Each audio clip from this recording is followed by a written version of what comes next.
दोस्तों इस बहुत शॉर्ट वीडियो में मैं बात करने वाला हूँ म्यूचुअल फंड, इंडेक्स फंड और ईटीएफ की सिमिलैरिटीज़ और डिससिमिलैरिटीज़ के बारे में। इन तीन प्रोडक्ट्स में बहुत सारे लोग ऑफन कंफ्यूज रहते हैं, उन्हें लगता है कि ये तीनों के तीनों प्रोडक्ट एक ही हैं। मैं एंड में ये भी डिस्कस करूँगा कि मेरे हिसाब से आपको इन तीनों में से किस में इन्वेस्ट करना चाहिए। वीडियो को पूरा देखिएगा, लाइक करिएगा, चैनल को सब्सक्राइब करके रखिएगा।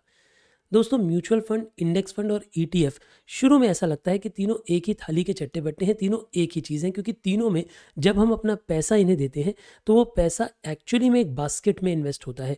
यानी जितनी पूरी की पूरी फंड वर्थ होती है, चाहे वो म्यूचुअल फंड की हो, चाहे ईटीएफ की हो, चाहे हम कहें कि ईटीएफ्स की हो, सभी के केस में पूरे के पूरे फंड के अंदर हमारा थोड़ा सा पैसा लगता है। जैसे एग्जांपल लेते हैं कि अगर पूरे फंड के जितने भी एसेट्स हैं उनकी वर्थ है 10,000 करोड़ और हमने उसमें इन्वेस्ट किए हैं सिर्फ 1,000 रुपये, तो हमारे 1,000 रुपये किसी एक एसेट पे इन्वेस्ट नहीं होंगे। उस पूरे के पूरे फंड के पास जितने भी एसेट्स हैं सबका बहुत छोटा छोटा सा हिस्सा एक तरीके से हमें मिल रहा है, क्योंकि हम उस फंड के 1,000 रुपये के मालिक बन रहे हैं और फंड के पास आगे बहुत सारी इन्वेस्टमेंट्स हैं। तो इन तीनों में एक फ़ायदा तो रहता है कि डाइवर्सिफिकेशन का मतलब हमारा पैसा किसी एक एसेट पे नहीं लग रहा होता, बहुत सारे एसेट्स पे लग रहा होता है। तो अगर उनमें से कुछ एसेट डूब भी गए, अगर मंदी आई, पिट भी गए, नीचे भी चले गए, तो भी बाकी के एसेट सही रहेंगे, बढ़ते रहेंगे, जिनकी वजह से हमें ग्रोथ मिलती रहेगी। यानी हमें बेनिफिट ऑफ डाइवर्सिफिकेशन तीनों में ही प्राप्त हो जाता है यूजुअली। हाँ, इनकी कुछ स्पेसिफिक एक्सेप्शंस भी हैं, वो भी हम आने वाली वीडियोस में डिस्कस ज़रूर कर लेंगे। तो आइए मेन बात करते हैं म्यूचुअल फंड के बारे में। म्यूचुअल फंड में क्या होता है कि हमने पैसा दिया, बहुत सारे लोगों ने मिलाकर पैसा दिया और वो पैसा आपका एक फंड मैनेजर होता है। फंड मैनेजर कोई केपेबल इंसान होते हैं, पढ़े लिखे होते हैं, जिन्हें मार्केट की नॉलेज होती है, कई ईयर्स का एक्सपीरियंस होता है। वो अपने एक्सपीरियंस और सूझबूझ के आधार पे हमारे पैसे को आगे मार्केट में लगाते हैं, यानी स्टॉक मार्केट वगैरह में लगाते हैं। जब वो पैसा बढ़ता है तो हमारा हिस्सा भी बढ़ता है, यानी हमारे जो म्यूचुअल फंड्स हैं उनकी एनएवी भी बढ़ती है, यानी उनकी भी नेट एसेट वैल्यू बढ़ने लगती है। अगर हम अपने म्यूचुअल फंड फ्यूचर में रिडीम कराना चाहें तो हायर वैल्यू पे हो पाते हैं। यानी म्यूचुअल फंड में, ईटीएफ में और इंडेक्स फंड में, तीनों में ही हमारा पैसा कहीं और इन्वेस्ट होता है। लेकिन म्यूचुअल फंड्स में यूजुअली एक्टिवली मैनेजमेंट होती है, यूजुअली एक्टिव मैनेजमेंट होती है। यानी हमारा पैसा कोई व्यक्ति, कोई फंड मैनेजर एक्टिवली मैनेज करेगा। लेकिन अब क्योंकि यहाँ पे एक्टिव फंड मैनेजर आ गए जो कि एक्सपीरियंसड हैं, बहुत पढ़े लिखे हैं, बहुत सालों का एक्सपीरियंस है, तो उनके साथ कॉस्ट भी इन्वॉल्व होती है। तो म्यूचुअल फंड्स यूजुअली इनकी डाउनसाइड है कि ये 1 से 2% तक का चार्ज करते हैं, यानी they charge you for the investments which you make. यानी आपका जितना पैसा इनके पास गया है, जिसे ये इन्वेस्ट कर रहे हैं और उसमें से ये पैसा अर्न करके आपको देंगे, उस पर कुछ चार्जेस लगते हैं। तो आपका जैसे एग्जांपल लो, आपका 100 रुपया था तो पूरा आपके लिए नहीं कमाता, 1 रुपया कम कमाता है, यानी आपके 100 रुपये में से आपके लिए कमाता सिर्फ 99 रुपीज़ है। तो ये एक डाउन साइड है म्यूचुअल फंड्स की। म्यूचुअल फंड्स की एक और डाउन साइड है कि म्यूचुअल फंड आपको सिलेक्ट करने पड़ते हैं। यानी आपको मार्केट की चाहे नॉलेज ना हो, लेकिन म्यूचुअल फंड की सिलेक्शन के क्राइटेरिया ज़रूर आने चाहिए। अगर वो भी आप सीखना चाहते हैं तो ज़रूर कमेंट बॉक्स में लिखिएगा। मैं आने वाली वीडियोज़ में म्यूचुअल फंड कैसे सिलेक्ट किए जाते हैं वो भी डिस्कस करूँगा। सवाल उठता है, अगर आपको नॉलेज नहीं है किसी भी तरीके से स्टॉक मार्केट की और ना ही नॉलेज है म्यूचुअल फंड में इन्वेस्ट करने की, तो आपके पास आता है अगला ऑप्शन, जिसे हम बोलते हैं इंडेक्स फंड। इंडेक्स फंड का मतलब क्या है?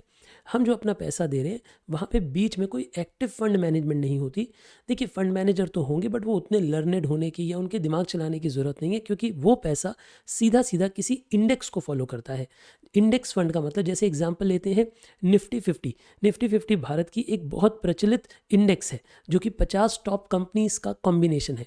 अगर हम पैसा देंगे इंडेक्स फंड को तो इंडेक्स फंड उन्हीं 50 कंपनीज में उन्हीं की रेशियो में लगाएगा।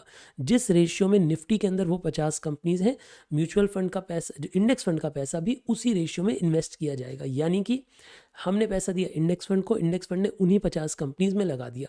ऑब्वियसली किसी एक जने का पैसा नहीं होता, हज़ारों लोगों का पैसा होता है, बड़े वॉल्यूमिनस पैसा होता है, तो उस रेशियो में लगाया जा सकता है। यानी एक तरीके से अगर मैं इंडेक्स फंड में अपने 1,000 रुपये लगाता हूँ तो मैं उन भारत की टॉप 50 कंपनीज का कुछ कुछ हिस्सा बाय कर रहा हूँ। जब वो 50 कंपनीज ऊपर जाएंगी, निफ्टी 50 ऊपर जाएगा, तो उसी के हिसाब से मेरे इंडेक्स फंड की वैल्यू भी ऊपर जाएगी।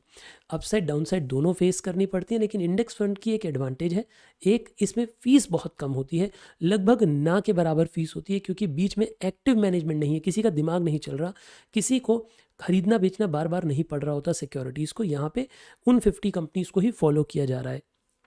दूसरी बात, यहाँ वो लोग भी इन्वेस्ट कर सकते हैं जिन्हें की कोई समझ नहीं है, यानी जिन्हें स्टॉक मार्केट की नॉलेज नहीं है, म्यूचुअल फंड सिलेक्शन से उन्हें डर लगता है, एक दो बार कभी हाथ जला चुके हैं, ठीक से फंड सिलेक्ट नहीं कर पाते, तो सबसे सेफ है आप इंडेक्स फंड में इन्वेस्ट करें। और जैसा कि आप और हम सभी जानते हैं कि आने वाले कुछ दशक माना जा रहा है कि भारत के हैं, यानी कि इंडिया विल राइज फर्दर, तो कहीं ना कहीं आंखें बंद करके इंडेक्स फंड में इन्वेस्ट कर देने पे भी ऐसा लगता है कि ग्रोथ मिलेगी। ये किसी तरीके की कोई एडवाइस नहीं है, ये वीडियो कंप्लीटली एजुकेशनल पर्पसेस के लिए है, तो मैं आपको एजुकेट करना चाहता हूँ, आगे के डिसीजंस आप अपने आप लेंगे।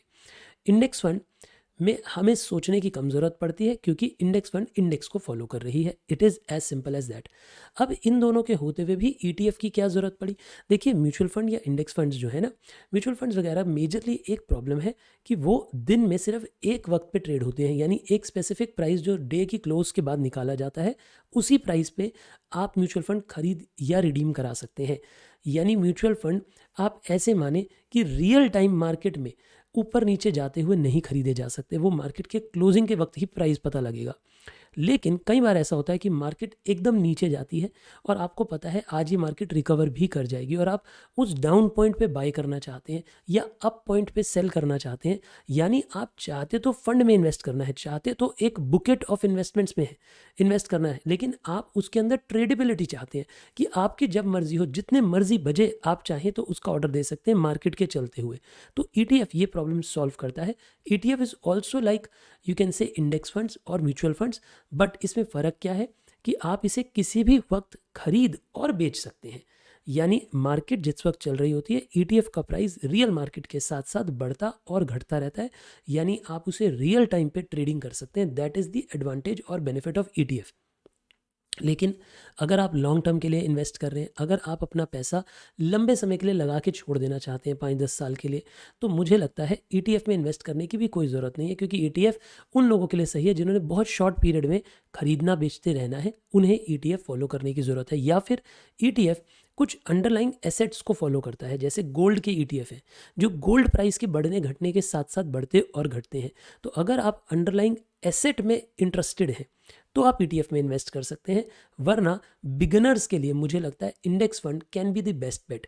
अगर आपको मार्केट जितना कमा रही है उतने रिटर्न पे कमाना है, जितने रिटर्न पे इंडेक्स कमा रही है उतने रिटर्न पे कमाना है, then index fund is the option जिसमें ज़्यादा दिमाग नहीं चलाना पड़ता। आप इन्वेस्ट करें, लंबे समय तक छोड़ दें, लंबे समय के बाद अगर इंडेक्स ऊपर जाती है तो आपका पैसा भी बढ़ जाएगा।